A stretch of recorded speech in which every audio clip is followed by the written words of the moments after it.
Okay, is anybody not ready?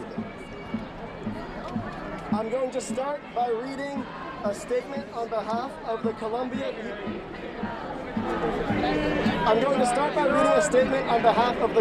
University Apartheid Divest organizers. At 10 a.m. on Monday, April 29th, Columbia delegates issued written notices to members of the Gaza Solidarity Encampment, instructing them to leave the encampment by 2 p.m. or receive an interim suspension, including eviction, for students in university housing. Faculty in the University Senate have suggested that the university also has plans to expel and arrest students in the encampment with previous disciplinary notices. These repulsive scare tactics mean nothing compared to the deaths of over 34,000 Palestinians. We will not move until Columbia meets our demands or they are moved by force. Columbia's threat to mass suspend, evict, or possibly expel students with only a few hours' notice violates university rules. Faculty in the University Senate who rejected Columbia's plan because it is illegal, were informed that rules of university conduct will not be applied in this instance because the university has declared a state of emergency to manufacture consent for mass suspensions and evictions. Protesters have been entirely peaceful, and the university has previously agreed that it has no grounds to call in the NYPD. This is not stopping Columbia from illegally declaring a state of emergency, which requires Columbia to falsely identify nonviolent protesters as a clear and present danger. Columbia's threats, distributed through flyers, are reminiscent of the flyers the Israeli army launches from the sky to Gazans. Today's threats come after days of fruitless negotiations in which the university refused to seriously consider our demands for divestment, financial transparency, and amnesty for students and faculty disciplined in the movement for Palestinian liberation. Columbia pulled out of negotiations over the weekend by threatening students with a mass campus lockdown and the eviction of every undergraduate from their dorms. It is our position that good faith negotiations are not possible so long as the university attempts to win arguments by weaponizing food insecurity, homelessness, and military attacks as leverage. They have informed the university that they are prepared to escalate their direct actions if the university does not adopt basic standards of conduct for negotiations. The university has repeatedly lied to the public about their so-called concessions in negotiations while refusing our request for more transparency. For example, they propose to share information about their direct holdings, neglecting to mention that these account for only 6.12% of Columbia's $784 million publicly traded investments. They also would not consider bare minimum divestment proposals, for example, to divest from the weapons manufacturers that directly profit off of thousands of bombs that have decimated Gaza, killing at least 34,000 Palestinians thus far. Instead of engaging with our negotiators in good faith, the university has done nothing but intimidate protesters in an attempt to disperse the encampment and proceed with the semester as usual, ignoring the ongoing genocide and the institution's complicity in it. We stress that during a genocide, business cannot continue as usual. Today is day 205 of genocide in Gaza. We must take action to end the true state of emergency, Columbia's complicity in genocide. With that, I'm going to turn it over to the amazing people on our negotiation team. No.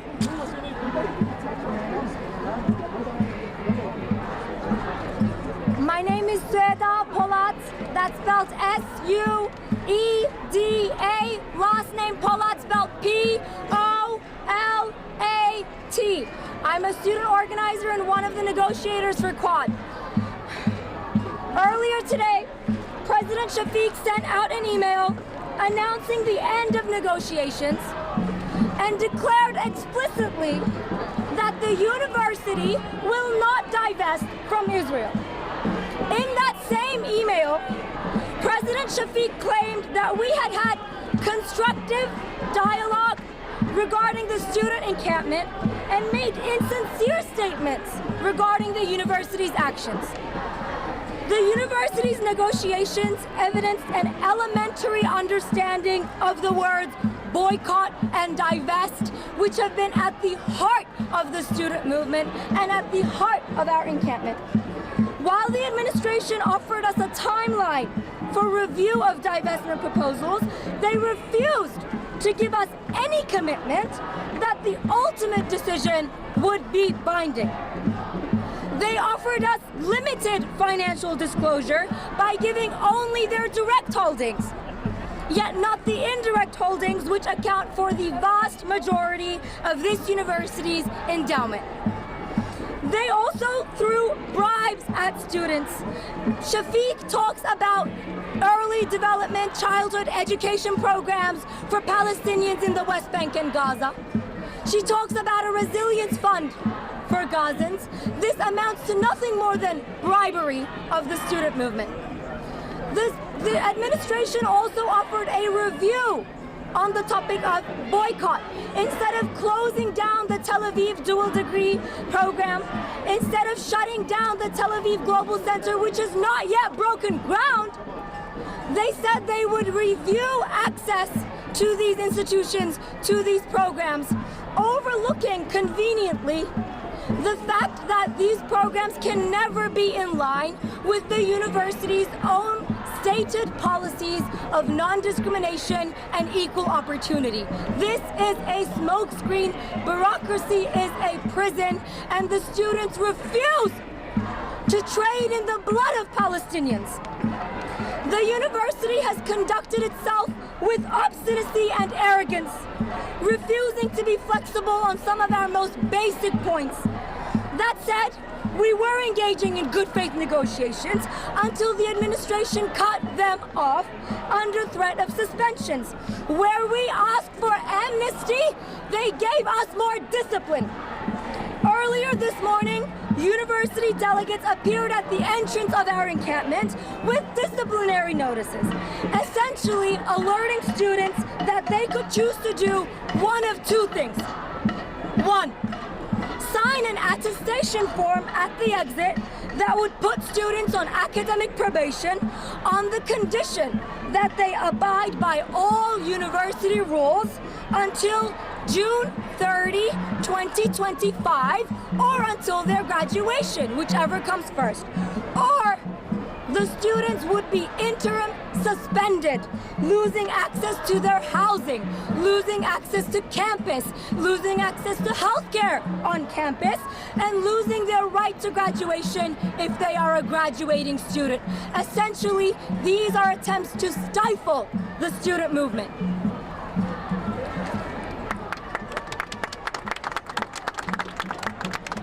Once again, the notices are yet another intimidation tactic from the university.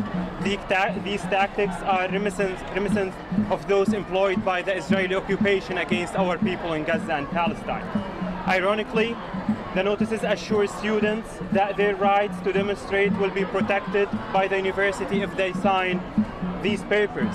We refuse to operate on the basis of speculation. We want assurances. This encampment is a minor inconvenience compared to the generational shaping events taking place now in Gaza. Throughout the negotiations, the Shafiq administration treated this movement as a matter of internal student discipline rather than a movement, or rather than as one of the great moral and political questions of this generation. Colombia's short-sighted political decision making today in the face of a genocide that has stolen the lives of over 34,000 human beings, women, men, babies in Gaza, that has destroyed lineages and heritage sites and universities, will be a stain on its legacy forever. The students on this encampment are a gift to Colombia. We offered to give university back its principles. With all eyes on Colombia, the administration could have chosen to divest in a manner that aligned with its past. Colombia would rather trample its reputation instead of being proud of its students and faculty for raising these incredibly important moral questions. We have been hit with little more than threats and petty attacks. This is not a matter of simply violating university rules. This is a movement, an anti-war movement. We have sparked similar Gaza solidarity encampments across the nation and even across the globe.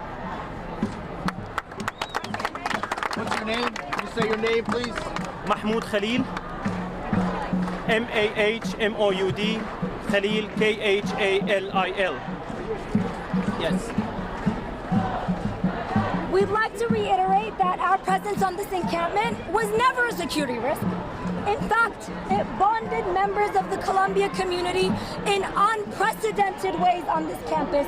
People from various walks of life coalesced to deliver food and supplies, to do their homework on the lawn, to bring their professors to community, to read a book at the People's Library, or to sing around a guitar song.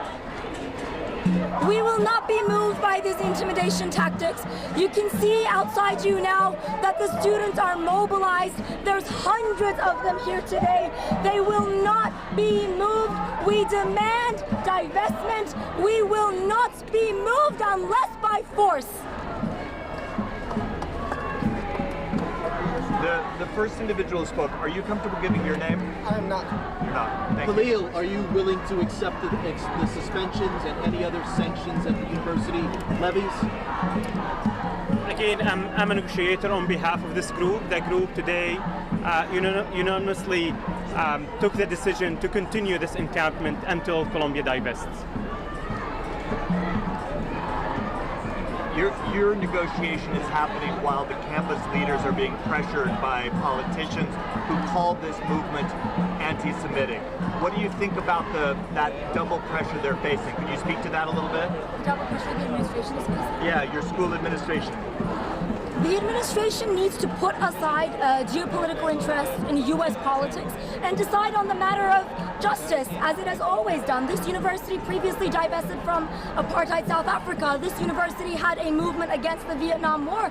This university understands what it means to be principled, but it is buckling under congressional pressure, and that is unacceptable. It is not up to me as a student to make the university act according to its principles. That is up to the university. Well, and just could you speak directly to this idea that there is a vein of anti-Semitism in this movement? What do you think of that accusation? I think this has been addressed 100 times over. For the 12 days or so that we've been on this encampment, there has not been a day that we didn't make an effort to address these claims. And at this point, they are a diversion from the death and the massacre in Gaza. A diversion. That being said, I will answer it once more. We have community guidelines. Every single individual, politicians, members of faculty, students coming from diverse political backgrounds or faith backgrounds, read those community guidelines and enter this space with agreement on those guidelines for open dialogue between all people. There has been no violence on this encampment. Students from diverse backgrounds have shared their religious observances together. We've celebrated Passover. We've celebrated Shabbat twice. We've prayed in congregation. This is a place of community, of communal learning, not violence. Thank you. What is the timeline that the university gave you to They tell us that we have until 2 p.m., which I lost my watch. It's past 2. It's past 2. We've been asked to disperse, but it is against the will of the students to disperse. We do not abide by university pressures. We act based on the will of the students. Are you afraid of how would you respond to this? Students are aware of the risk of law enforcement. They've faced that risk once before, and they know how to come together again in the face of that risk. And we stand in solidarity with other student movements across this nation that are being brutalized in ways worse than Columbia. What do you say to seniors? The disruption of graduation is not the fault of the student movement. The disruption of graduation falls solely on the shoulders of this administration that has refused to meet our demands. We don't want a disruption of graduation. They do. The school denied that in a state of emergency is ever on the table and called it You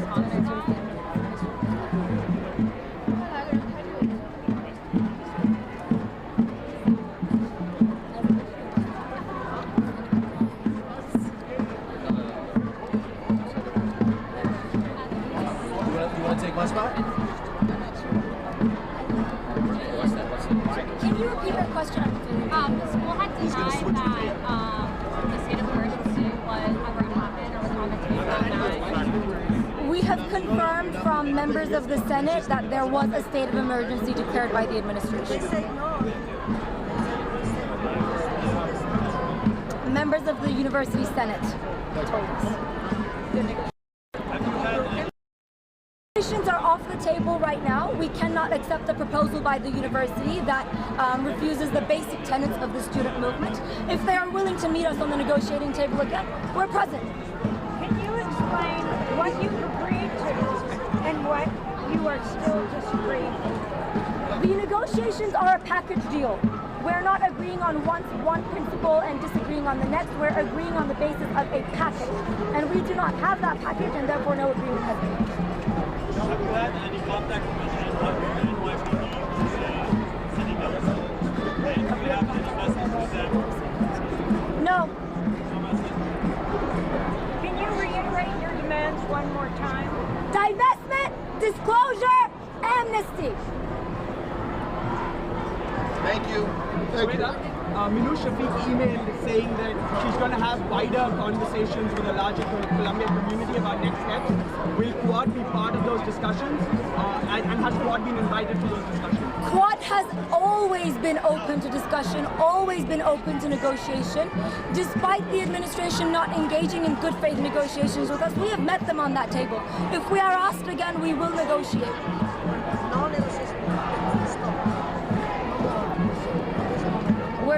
We're not stopping the protests. How many students are affected by the probation? We do not yet know how many students are affected by the probation. It's up to their individual will whether or not they sign those papers, and we have no way of knowing until at least the end of the day. Have you been in contact with other student movements in other countries? I personally have not, but Quad has had contact with other campus protests. What do you hear in those students? That they're similarly motivated, similarly resilient, and they're waiting for divestment, and we share those demands. We'll do one or two more questions and then we'll end. Yes. Last question. Thank you. Thank you. Thank you.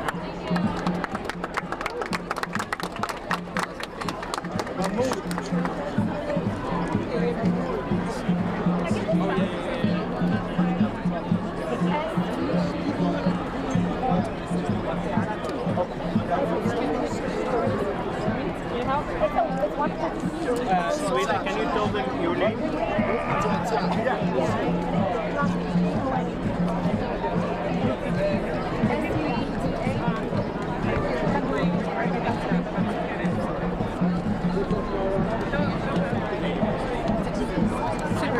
Déjame ver el nombre que el otro día